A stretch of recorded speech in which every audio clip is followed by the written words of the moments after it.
Click the magic button here real quick. Nice to meet you, man. How's life? Life is good. Yeah, Busy, crazy, but good. that's How are you good. doing?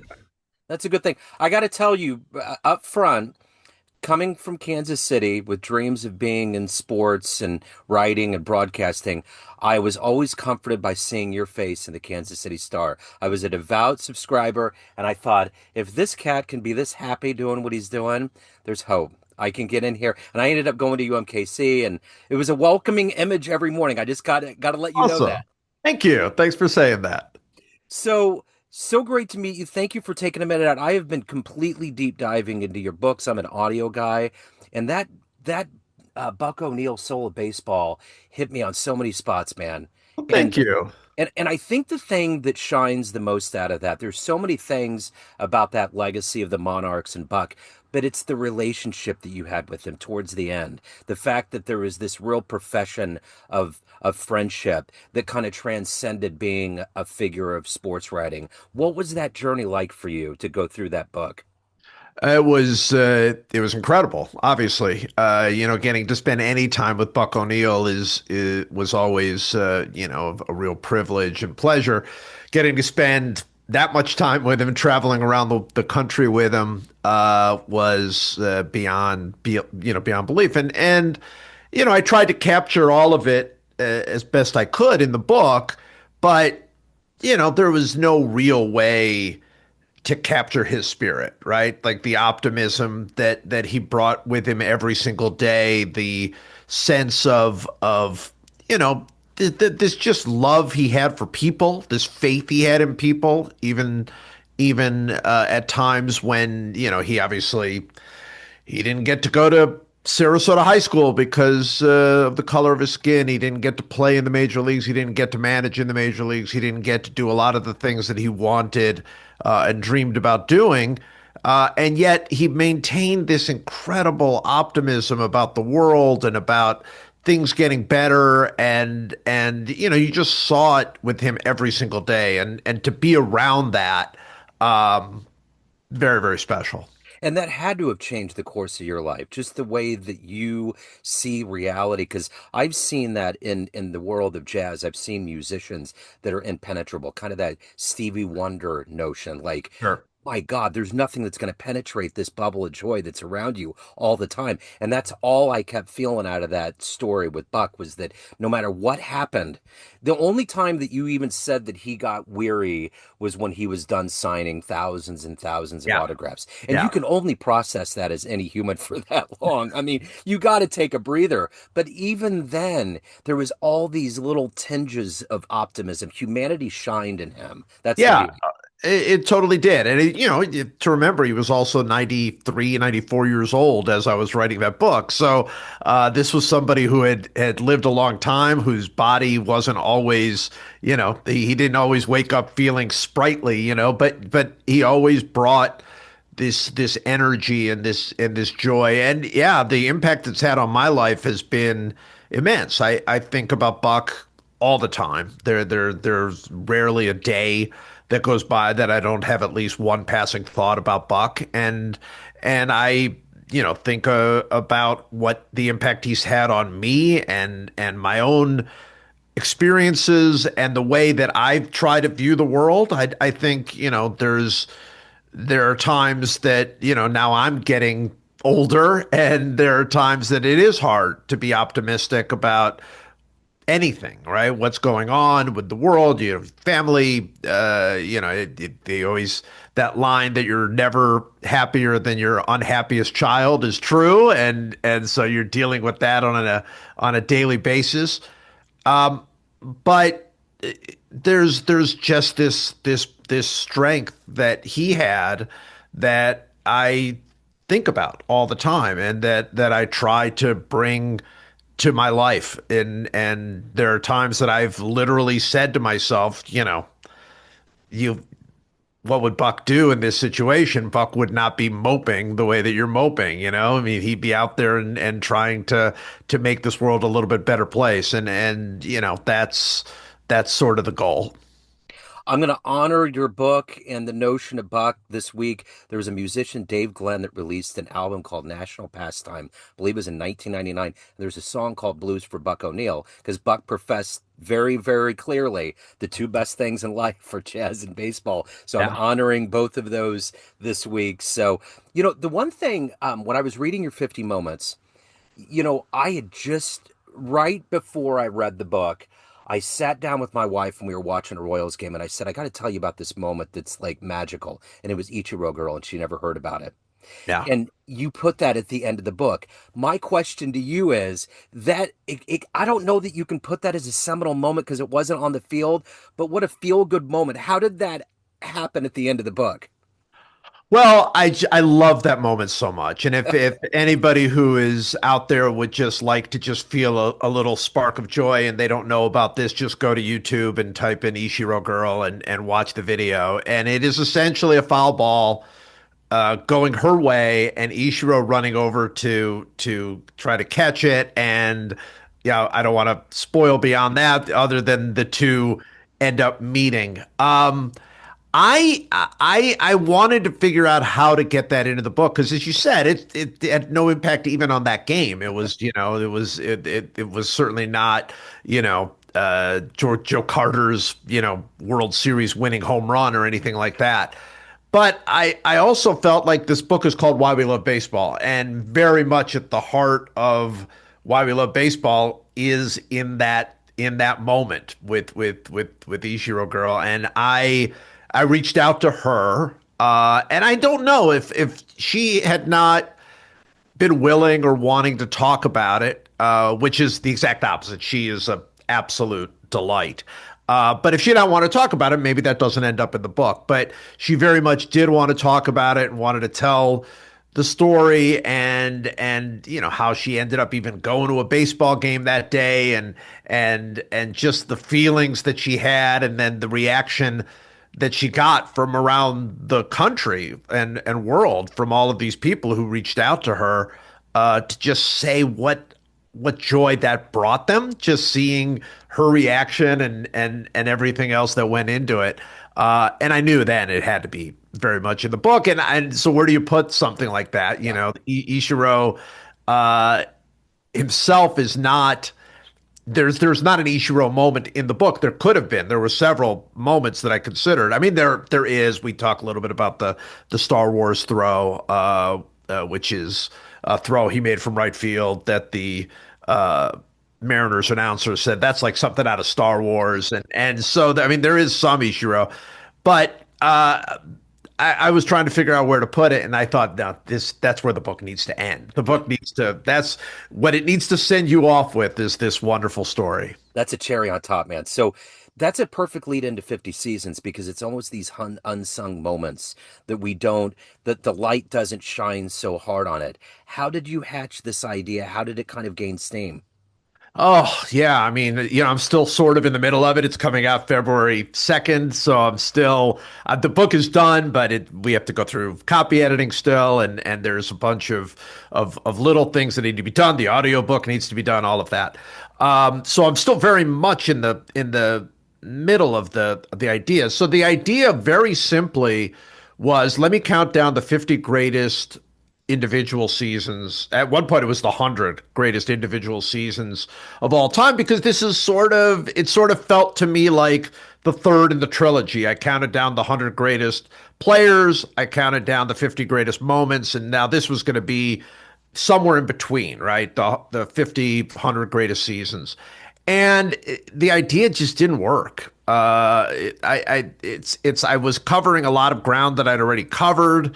The idea of greatest seasons just kind of didn't fit what I wanted. I wasn't really getting to write about the things that I wanted to write about, and it went through dozens of different versions of this book. I've never had a book like that where I just couldn't figure it out. I couldn't figure out. I knew that I wanted to write it. I knew that there was something, pretty special there. I just didn't know what it was. And I kept going around and around and around. And I finally came to this idea that's actually very musical. I came to this idea of echoes. I came to this idea that, like sound, that seasons echo. There are seasons that we will never, ever forget. If you're in Kansas City, of an age, you will remember George Brett's 1980 season when he tried to hit, 400. That season will echo for you forever. No matter what happens with the Royals, no matter what happens with anything, that season will echo. Um, and I started to think that's what this book is. It's the 50 seasons that echo. They're not necessarily the greatest seasons. Some of them are great, some of them are not. They're not necessarily the seasons that mattered the most. I mean, there are certainly some seasons in here that had huge impacts on society or huge impacts on a pennant race. But there are some seasons in here that don't have any of that, that are just they just echo because they echo, because we have a special place in our memories for this. And so once I kind of got that idea down, once I kind of understood what it was that I was after, it just turned out to be such a fun book to write because now there are no rules. It's like, okay, so you look at Mark Fidrich's set season in 1976 when he was called the Bird and he talked to baseballs and he would manicure the mound between pitches and was just this kooky character and he looked like Big Bird. That's why they called him the Bird. Um, and he had this one season where he was utterly magical. And that season so echoes, and nothing came of it. The Tigers didn't win anything. He never had a season like it again, nothing even close. But that season will always echo. And once I understood that's what I was going for, and that there were no rules, and that I was not drawn to like, okay, you have to write about the season that Ted Williams hit 400. You have to write about. Once I realized that this is actually about the seasons that really echo. It was a blast. Man, when I want to feel good, I look at that old tape of him when he was out there. There was at one point where all the players were pushing him out for to say hi to the crowd because he was a little bit he was just he was who he was and he Right. was just kind of gun shy. But those are moments, those are kind of Ichiro moments. So I gotta know, a kid from South Euclid, Ohio, what was the team? Who were you following? What really tethered your heart to sport as a kid? Yeah, I mean, South Euclid, Ohio is a suburb of Cleveland, and so I was a full-blown Clevelander. My entire child. We moved when I was just about to enter high school. We moved down to North Carolina for my dad's job, but I grew up in Cleveland. So for me, it was the Cleveland Indians baseball team. Now the Guardians. It was the Browns. It was the Cavaliers. It was Ohio State sports to some degree, not as much. But it was very, very much Cleveland based. And so all of my heroes growing up were Cleveland players. They were not, and Cleveland was no good, and throughout my entire childhood. So my heroes were guys like Dwayne Kuiper, who played second base for Cleveland and is now legendary as a San Francisco Giants announcer, but really known as a player because he only hit one home run his entire career, which I was listening to at the time on the radio and was running around, celebrating as I write about a little bit in Why We Love Baseball. So it was Cleveland guys that were my and I know for a fact if I'd grown up 3 hours south, I would have been a Cincinnati fan, right? If I'd grown, just an hour or hour and a half east, I would have been a Pittsburgh fan. I mean, it's definitely for me, it was a completely regional choice. There was not my father. I'm a first generation American. My parents moved to the United States just a couple of years before I was born. So there was no legacy there. There was no like, oh, my dad is a Yankees fan, so I'm a Yankees fan thing that I hear all the time. It was, I just grew up in Cleveland. That's what everybody liked. Everybody was talking about it. And I was very much drawn to sports as a kid. And so I was doomed to be a Cleveland sports fan. My heart aches for Cleveland because that baseball team has had champagne chilling so many times. Yeah. And they always talk about the GOAT in Chicago. They talk about the Red Sox and these other teams. But why isn't Cleveland really vaulted up there? I mean, they are the ones, when you talk about heartsick, Yeah. that's the town that needs the karma redemption. Yeah, yeah. I mean, you have to, for the Browns, you have to go back to 1964. For the Guardians, you have to go back to 1948. The Cavaliers did manage to squeak one victory out with when LeBron kind of carried them to a, now looking back, an absurd comeback against Yep. Golden State that absolutely, took, it was a little mini miracle that they came back and won that series. But that's the championship. That's the only one. So, people in Cleveland know it. People in Cleveland, it's a part of the identity in Cleveland,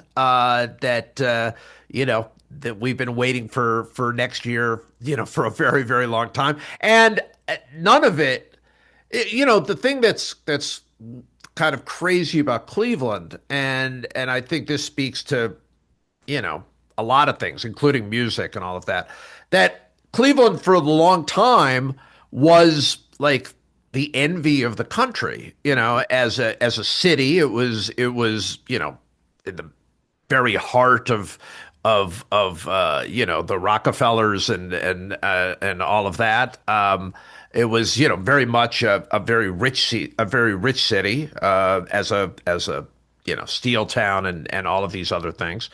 Um, it was very much a great sports town, right? Where the Browns were the dominant team of the 50s, and the Indians, had Bob Feller and won a World Series in 48, and we're back in the World Series in 54, set a record for most wins and all of that. So there was a real pride. And then Jim Brown comes along. I mean, there was a real pride before I was born in Cleveland, not just in Cleveland sports, but in Cleveland, the city, Cleveland, and people were just very proud to be from Cleveland. And then it all starts changing. Obviously, the factories kind of hollow out, and the city, there's just a mass migration from Cleveland, and the teams go into the tank, and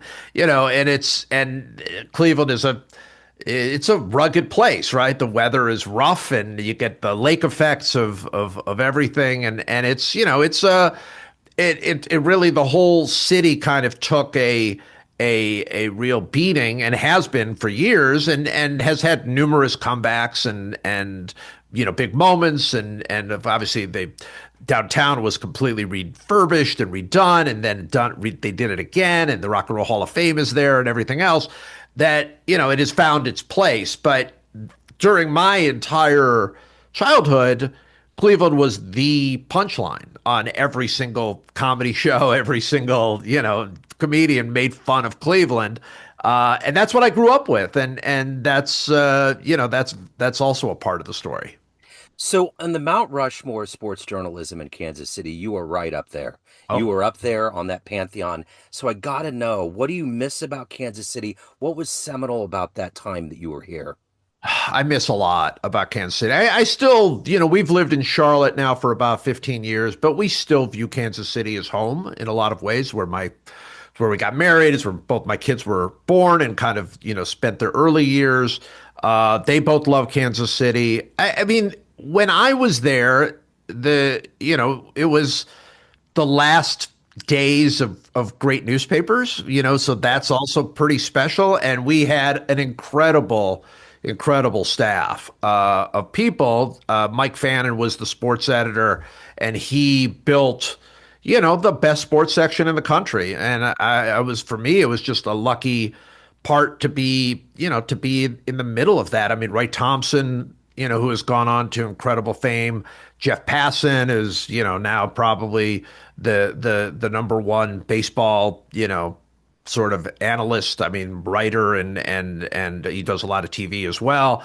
But we had a bunch of guys like that. We had a bunch of people like that, and so every day felt like we were challenging each other. We were, there was there wasn't any like rivalry, but I think everybody kind of wanted to write the best thing that was in the paper that day. And so there was this great like energy that was a part of it. And it's funny that we had our sort of heyday at a time where Kansas City sports was pretty bleak, right? Like the Royals were terrible, terrible during my stretch. The Chiefs were, just couldn't go to that next level, and kept trying to hire new coaches to try to make that happen. It was a pretty bleak time for sports. KU, kept losing in the Final Four.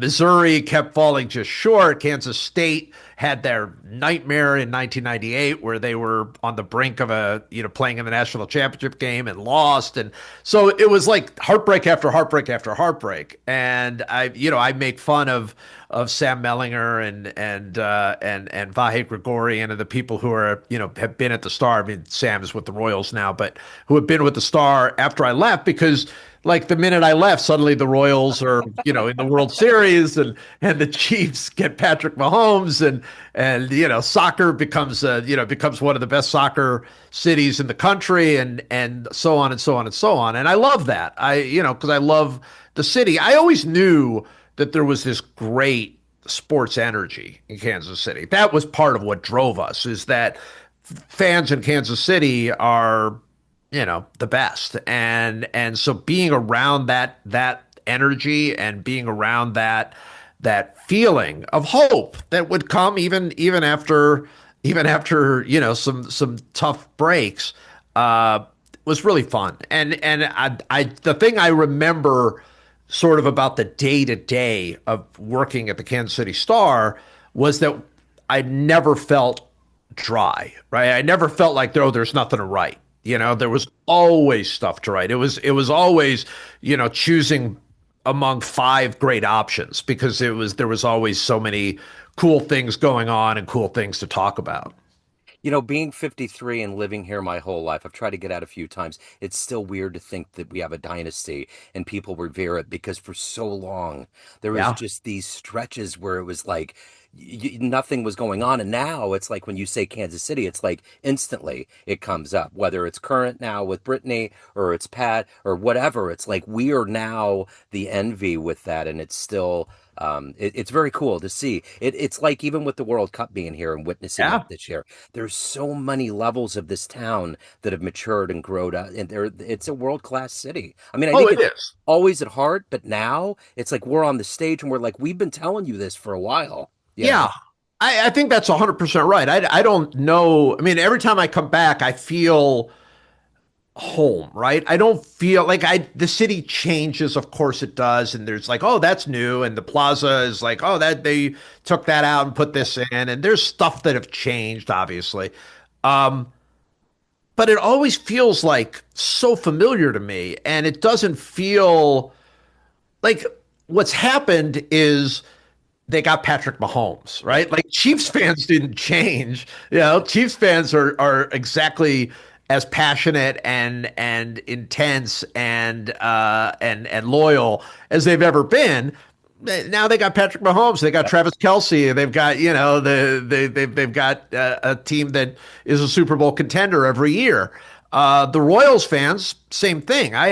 You remember coming back in 2014 when they went to the World Series the first time. And I remember coming back in the year and seeing all of these Royals flags out. Right. And I was, my wife and I we were commenting, boy, you never saw this. Yeah. But they didn't all just go out and buy Royals flags. They had the flags. They were just waiting for a reason to put them out there, And so I think, this is look, Kansas City is my favorite city. It's wonderful. We've talked about, moving back because we love it so much. I mean, it's just great. There's just a real home feeling for me in Kansas City. I think the people are just great. There's a there's such a cool loyalty. When I first went when I first came to Kansas City, I didn't know anything. I'd never been there before. My interview was the first time I'd ever been to Kansas City. And I was working in Cincinnati at the time, which is a great town in its own right. Very different town, but a great town in its own right. And I come to Kansas City kind of expecting it to be like Cincinnati. You know, Cincinnati is a little bit colder, a little bit less trusting. You know, who is this guy, you know, writing for the paper now? The way people welcomed me immediately to Kansas City was just so cool. And I remember saying this, I got married 2 years in to my time in Kansas City. And I remember saying this like almost immediately after we got married. I said, I can't believe how many people come up to me and say, I hope you stay here for forever. Yeah. I like, you know, which is, I mean, incredibly humbling, right? But it's like, I really like what you do. I mean, people will say that, as they'll also say they hate what you do, right? But the people who say, hey, I really love what you do, they didn't end it there. That's what I'd gotten used to. It's like, yeah, I really enjoyed this column today. I really enjoyed what you said. I like reading you. You know, it makes me, you know, we read your stuff at the morning table. I mean, stuff like that, which is great. But in Kansas City, it was always the next level. It's like, I hope you stay. We think of you as one of us. And that was, you know, from the very start, felt very special. So I keep thinking about that 14th season and that wild card game. I mean, that was unbelievable. What's the greatest game, energy all around that you've ever witnessed in your life, baseball wise? Whew. Well, nothing is ever going to quite top the Derek Jeter home run game in 2001. I mean, that's in the World Series, and part of that is not only was that in a truly insane game, right? The Yankees are dead. They hit the home run in the ninth to tie the game. Jeter, you know, hits the game winner, the first game, you know, after midnight. So it's the first ball, you know, ever hit in November, essentially. He gets the Mr. November nickname. But it's a moment that'll never happen again, hopefully. I mean, this is right after 9/11.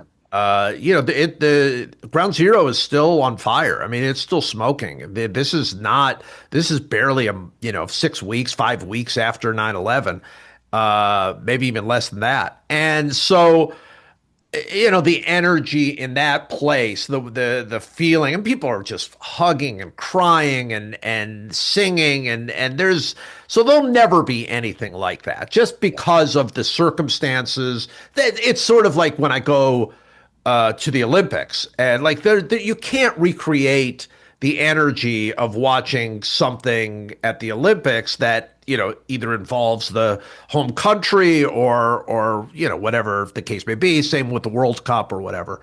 But from a pure baseball perspective, having nothing to do with sort of outside influences, you know, that 2014 playoff game is right up there, you know, right up there, because that game was over. That game was, the Royals were dead. Yes.